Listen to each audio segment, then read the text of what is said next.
welcome to Playtime, a brand new web show about sports and parenting and everything in between.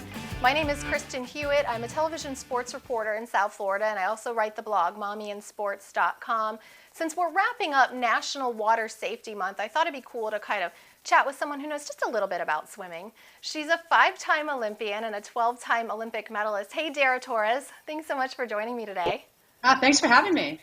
Dara, I'm really excited to hear about your new partnership with Swim Today. I know that you're in New York, and I know that you met with a lot of parents today. So what was your message to those parents, and tell me a little bit more about this campaign. Well, I'm just trying to get parents educated about how much fun the sport of swimming is. 80% of parents who have their kids in swim lessons don't necessarily think of swimming as a youth sport to put their kids in when they get a little bit older. So I'm trying to educate parents about how much fun swimming is, how even though it's an individual sport, it's still very much a team sport. There's a lot of camaraderie. You learn about time management, hard work, sacrifice. My daughter, being a mom, loves swimming. And the biggest thing for me that I realized is you're always involved, that your child's always involved. She's not standing on the sideline watching other kids play, like they're always involved. And it breaks my heart when I see other kids on the sidelines not getting to get in because maybe they're not as good or there are too many people on the team. Well, in swimming, you're always involved, and I love that. You know, that's an interesting point, though, that you brought up about swimming being a team sport, because a lot of parents don't feel it's a team sport. It's also kind of cool. You don't need a lot of expensive equipment for swimming. You just need some goggles maybe and a bathing cap. But how did swimming help you as a kid?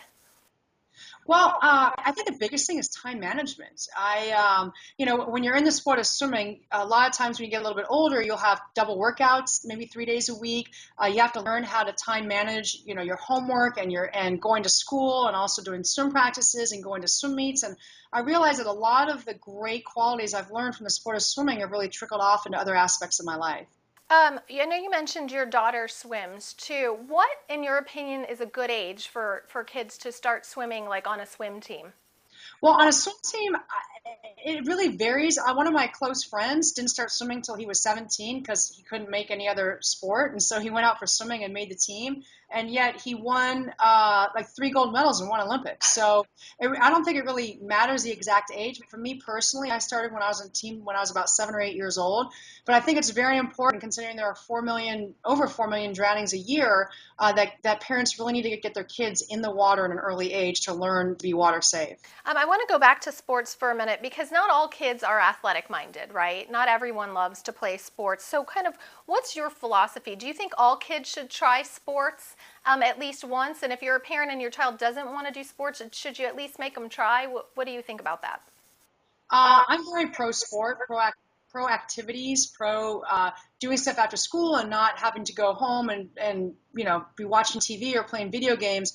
I mean, for me personally, and I'm just going off of my own parenting and what I've done, is I always have my daughter at least 3 days a week play some type of sport or do some type of activity, even if it's only for 30 minutes, that she can be active, she can learn to share. You're going on a soccer field, you learn to share the ball, and there's a lot of things you can learn through sport that I thought was really important for my daughter to learn. So doing some type of activity after school, I think, is very important. I totally agree, and I actually want to try to find a team for my daughter, but I kind of want to talk about you for a minute, because your story is so inspiring to me, and I know you gave birth, almost 9 years ago, but did you plan to compete in the Olympics after you'd given birth? Did you continue to train during your pregnancy, or is that something that just sort of happened?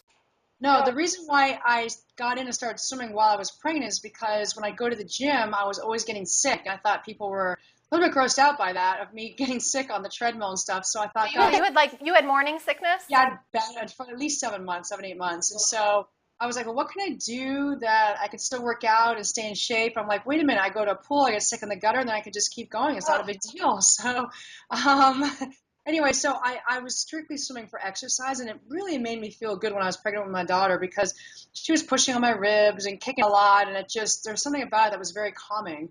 And I had no interest, no desire, no thoughts of ever getting back in and swimming competitively. It just kind of happened after I had her.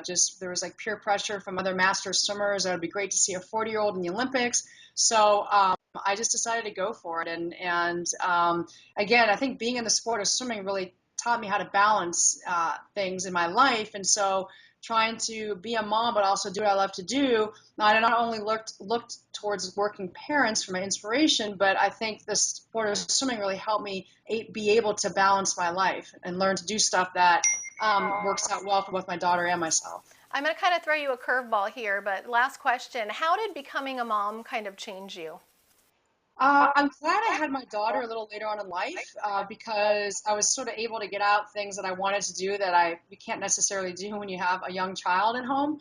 I think that I'm not a very selfish person. I'm very selfless.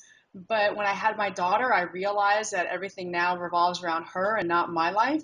So I think things changed a lot. I think I learned a little bit more about patience. I never had tons of patience. I still don't, but I have more than I had from having a child. And I learned that you just have unconditional love towards someone, and it's just wonderful to have that unconditional love coming back towards you.